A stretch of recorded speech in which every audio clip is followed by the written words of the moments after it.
Good morning everyone. Shri Nandishwar विद्यालय द्वारा संचालित ऑनलाइन शिक्षण में आपका स्वागत है। अपन देख रहे हैं अपना 21वां अध्याय जो कि है कंज्यूमर प्रोटेक्शन यानी कि उपभोक्ता संरक्षण। तो उपभोक्ता संरक्षण के बारे में तो अपन लास्ट वीडियो में जान चुके हैं कि एक उपभोक्ता संरक्षण का मतलब क्या होता है। उपभोक्ताओं की किसी भी प्रकार से सुरक्षा करना, अर्थात कालाबाजारी चल रही है या फिर मिलावट चल रही है, धोखाधड़ी चल रही है, तो इन सभी चीज़ों के प्रति एक जो ग्राहक है, कंज्यूमर उपभोक्ता है, उसको अवेयर करना कि उसके साथ किसी भी प्रकार की धोखाधड़ी हो रही है तो वह अपना स्वयं का संरक्षण करे। साथ ही साथ आजकल उपभोक्ताओं को बहुत सारे कानून होते हैं, बहुत सारे अधिकार प्रदान किए गए हैं कि अगर उसके साथ किसी भी प्रकार का कोई धोखाधड़ी होती है तो वह संबंधित फोरम में जाकर अपनी शिकायत कर सकता है। जैसे जिला स्तर पर, राज्य स्तर पर कर सकता है। तो वहाँ एक फोरम होती है, अगर किसी भी उपभोक्ता के साथ कोई भी धोखाधड़ी होती है तो वहाँ जाकर वह शिकायत कर सकता है और संबंधित जैसा केस रहता है उसके अकॉर्डिंग मिनिमम तो 10 दिन लगते ही हैं, उसे केस में सुनवाई मिल जाती है। आज अपन देखेंगे कि उपभोक्ता संरक्षण अधिनियम क्या है। तो उपभोक्ता संरक्षण अधिनियम जो है वह सन 1986 में पारित किया गया था। अब जो पहले तो जम्मू कश्मीर अपने भारत मतलब उसमें नहीं था, अब वो जम्मू कश्मीर से जब धारा हटाई गई है तो संपूर्ण भारत में अर्थात जम्मू कश्मीर भी उसमें इंक्लूड है, वहाँ पर उपभोक्ता संरक्षण अधिनियम लागू किया जाता है। अब इसके अंतर्गत क्या होता है, 1 से लेकर 31 तक धाराएं होती हैं और सन 1991 से लेकर 2003 में इसमें बहुत सारे अधिनियम पारित किए गए हैं। और कुल मिलाकर उपभोक्ता संरक्षण अधिनियम का उद्देश्य रहता है कि भारत में जितने भी उपभोक्ता हैं उनके हितों का संरक्षण हम किस प्रकार करें, वो उपभोक्ता संरक्षण अधिनियम के अंतर्गत आता है। अब अपन को देखना है कि उपभोक्ता संरक्षण अधिनियम के अंतर्गत दर्ज की जाने वाली कौन कौन सी शिकायतें। वैसे तो बहुत शिकायतें हैं, यहाँ पर अपन 4 बातों का अध्ययन करते हैं। सबसे पहले है व्यापारी द्वारा किए जाने वाला अनुचित व्यवहार।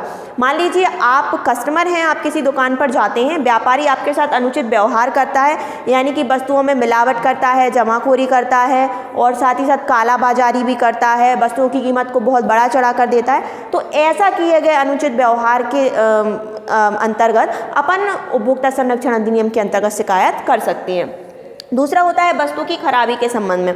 अब मान लीजिए आप दुकान से किसी भी प्रकार की वस्तु को लेकर आए हैं, वस्तु अच्छी है, एक्सपायरी डेट भी उसमें एक्यूरेट है, बट उसको खाने से, लगाने से, कुछ भी चीज़ है उसमें अपन को खराबी आती है वस्तु के संबंध में या यूज करने के संबंध में, तो भी आप क्या कर सकते हैं, शिकायत दर्ज कर सकते हैं। तीसरा होता है कीमतों के संबंध में। मान लीजिए कोई वस्तु की कीमत 100 रुपये है और व्यापारी आपसे 200 और 500 रुपये वसूल रहा है, यानी कि कम कीमत की वस्तुओं को अधिक कीमत पर वसूल करना एक ग्राहक और उपभोक्ता के साथ क्या होता है, एक अनुचित व्यवहार के अंतर्गत ही माना जाता है। अर्थात कीमत के संबंध में कोई भी प्रकार का भेदभाव हो, धोखाधड़ी हो, तो आप इसके अंतर्गत शिकायत दर्ज कर सकते हैं। चौथा होता है हानिकारक वस्तुओं के विक्रय के संबंध में। अर्थात एक व्यापारी या विक्रेता जो कि हानिकारक वस्तुओं का विक्रय करता है, जो कि हमारे स्वास्थ्य के लिए हानिकारक है, पर्यावरण के लिए हानिकारक है, अर्थात पूरे संपूर्ण समाज के लिए ही हानिकारक सिद्ध होती हैं, इसके अंतर्गत अपन क्या कर सकते हैं, फोरम में जाकर शिकायत दर्ज कर सकते हैं। अब यहाँ पर अपन देखते हैं कि एक उपभोक्ता संरक्षण अधिनियम जो 1986 बनाया गया है, उसमें 1986 में पारित किया गया था, उसके क्या उद्देश्य रहते हैं कि ये क्यों बनाया गया है। तो सबसे पहला होता है हितों का संरक्षण करना। यह अधिनियम सबसे पहले तो नाम से ही स्पष्ट है, उपभोक्ता संरक्षण अधिनियम, अर्थात उपभोक्ताओं के हितों का संरक्षण करने के लिए अधिनियम बनाया गया है। तो सीधी सी बात है, हितों का संरक्षण अपन को करना है, इसीलिए उपभोक्ता संरक्षण अधिनियम बनाया गया है, अर्थात किसी भी ग्राहक के साथ किसी भी प्रकार की कोई धोखाधड़ी ना हो। दूसरा होता है अधिकारों का संरक्षण एवं संवर्धन। अभी अपन आगे पढ़ेंगे कि उपभोक्ता को बहुत सारे अधिकार होते हैं कि वस्तुओं को चयन करने का अधिकार, वस्तुओं के बारे में जानकारी प्राप्त करने का अधिकार, कोई धोखा होता है तो जिला अधिकारी मतलब जो भी होता है उसमें शिकायत करने का अधिकार। तो उपभोक्ताओं के हितों को संरक्षण प्रदान करना, अर्थात उपभोक्ता के अधिकारों का संरक्षण करना और उन अधिकारों को बढ़ावा देना, उपभोक्ताओं को उनके बारे में जानकारी प्रदान करना, जिससे कि उपभोक्ताओं के साथ किसी भी प्रकार का कोई भेदभाव, कोई धोखाधड़ी ना हो। तीसरा होता है आवश्यक क्षतिपूर्ति दिलाना। मान लीजिए किसी ग्राहक ने कोई वस्तु खरीदी है मार्केट से, अब उस वस्तु को उपयोग करने के संबंध में ग्राहक को बहुत सारी हानि हो जाती है, स्वास्थ्य से संबंधित होती है या कोई परिवार से संबंधित किसी भी प्रकार की हानि होती है। तो उपभोक्ता संरक्षण अधिनियम बनाने का यही उद्देश्य है कि किसी भी उपभोक्ता के साथ कोई भी धोखाधड़ी होती है या फिर कोई नुकसान होता है तो उसको आवश्यक जो क्षतिपूर्ति आवश्यक है उसको हम क्षति की पूर्ति करा सकें। चौथा होता है उपभोक्ता संरक्षण परिषदों का गठन करना।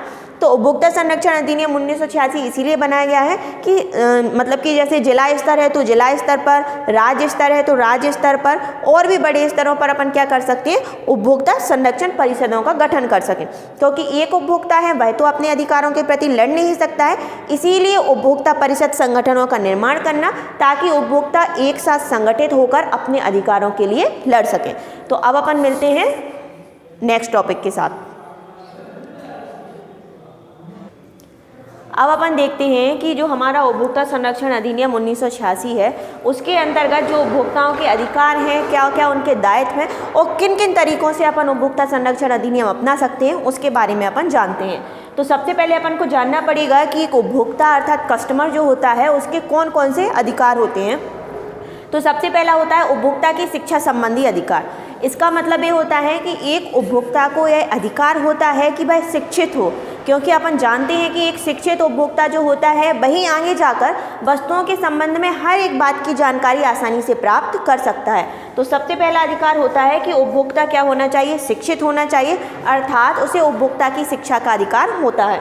दूसरा होता है स्वस्थ वातावरण का अधिकार। इसका मतलब ये होता है कि कोई भी उपभोक्ता जो किसी वस्तु या सेवा का क्रय कर रहा है उसको स्वस्थ वातावरण मिलना चाहिए, अर्थात उसके स्वास्थ्य को किसी भी प्रकार की कोई हानि ना हो वस्तुओं को क्रय करने के बाद में। तो दूसरा अधिकार होता है स्वस्थ वातावरण का अधिकार।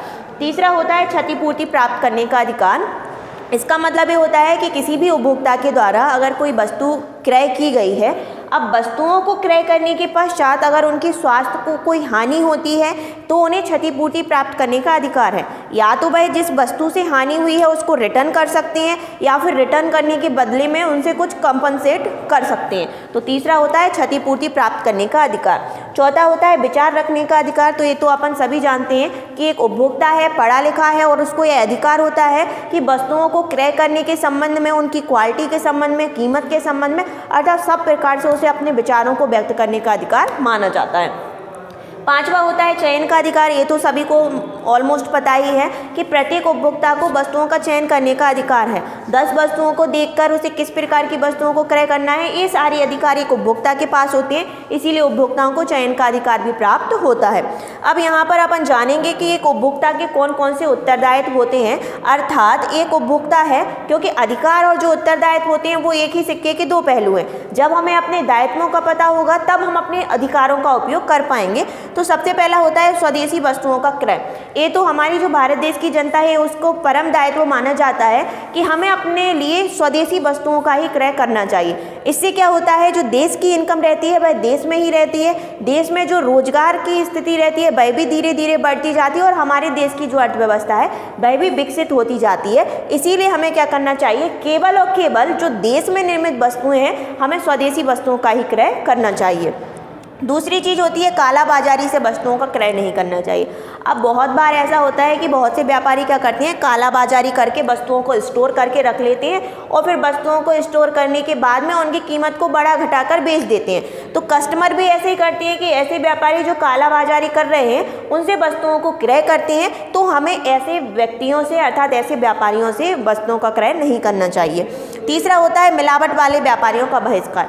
अब बहुत सारे व्यापारी क्या होते हैं, वस्तुओं को मिक्स कर देते हैं, किसी भी चीज़ में लाल मिर्च हुई या फिर खाने पीने की चीज़ें हुई या फिर घटिया क्वालिटी का माल दिया तो सबको मिक्स करके और उसको बेच देते हैं। तो हमें ऐसे व्यापारियों का तो बहिष्कार ही कर देना चाहिए, अर्थात ऐसे व्यापारियों से किसी भी प्रकार का कोई कॉन्टैक्ट नहीं रखना चाहिए, उनसे किसी भी प्रकार का कोई भी माल परचेस नहीं करना चाहिए। चौथा होता है न्यूनतम शिक्षा अवश्य प्राप्त करें। तो ये तो हमारा परम दायित्व बनता है कि प्रत्येक भारत के नागरिक उसको क्या करना चाहिए, थोड़ी बहुत शिक्षा, अगर हाई लेवल की शिक्षा नहीं ले पा रहे हैं तो हमें कम से कम इतनी शिक्षा प्राप्त करना चाहिए कि हम अपने अधिकारों के बारे में जानकारी प्राप्त कर सकें। किसी भी प्रकार का हमारे साथ कोई अन्याय होता है तो उसके विरुद्ध हम लड़ सकें। इसीलिए प्रत्येक व्यक्ति को न्यूनतम शिक्षा अवश्य प्राप्त करना चाहिए। ये होते हैं एक उपभोक्ता के उत्तरदायित्व। अब अपन एक बात करते हैं कि ऐसे कौन कौन से तरीके और साधन हैं जिनके माध्यम से अपन क्या कर सकते हैं, उपभोक्ता संरक्षण अधिनियम यानी कि उपभोक्ताओं को संरक्षित कर सकते हैं। तो सबसे पहला होता है व्यवसाय द्वारा नियमन।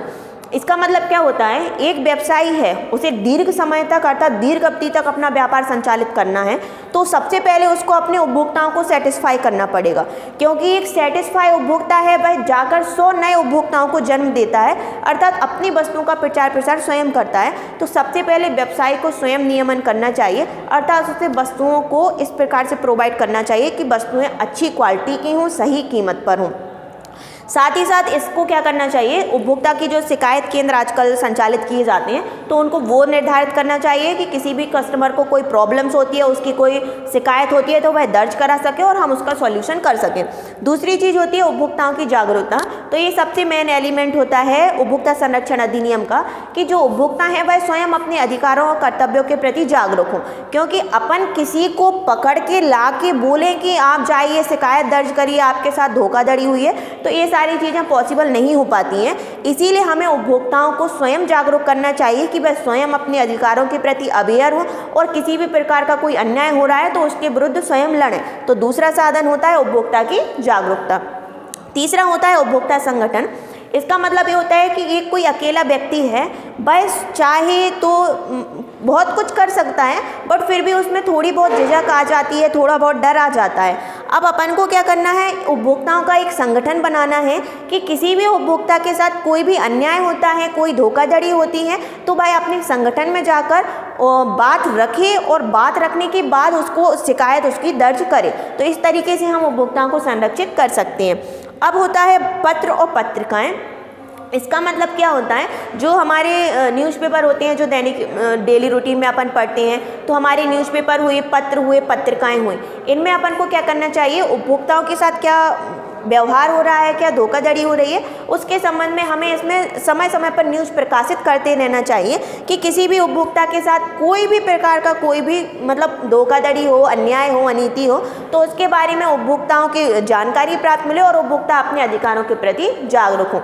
तो इस प्रकार आज की वीडियो में अपन ने उपभोक्ता संरक्षण अधिनियम जो हमारा 1986 है उसके बारे में जाना कि एक जो उपभोक्ता है उसके कौन कौन से अधिकार हैं, कौन कौन से उसके दायित्व हैं, कौन कौन से उसके अधिकार हैं और ऐसे कौन कौन से साधन और तरीके होते हैं जिनके द्वारा हम एक उपभोक्ता को संरक्षित कर सकते हैं। अब नेक्स्ट वीडियो में मिलते हैं अपन इसके नेक्स्ट पार्ट के साथ कि उपभोक्ताओं की कौन कौन सी समस्याएं होती हैं और उन समस्याओं को अपन कैसे सही कर सकते हैं। जब तक के लिए आप रीड करिए, कोई भी प्रॉब्लम आती है तो आप हमसे कंसल्ट करिए। Thank you.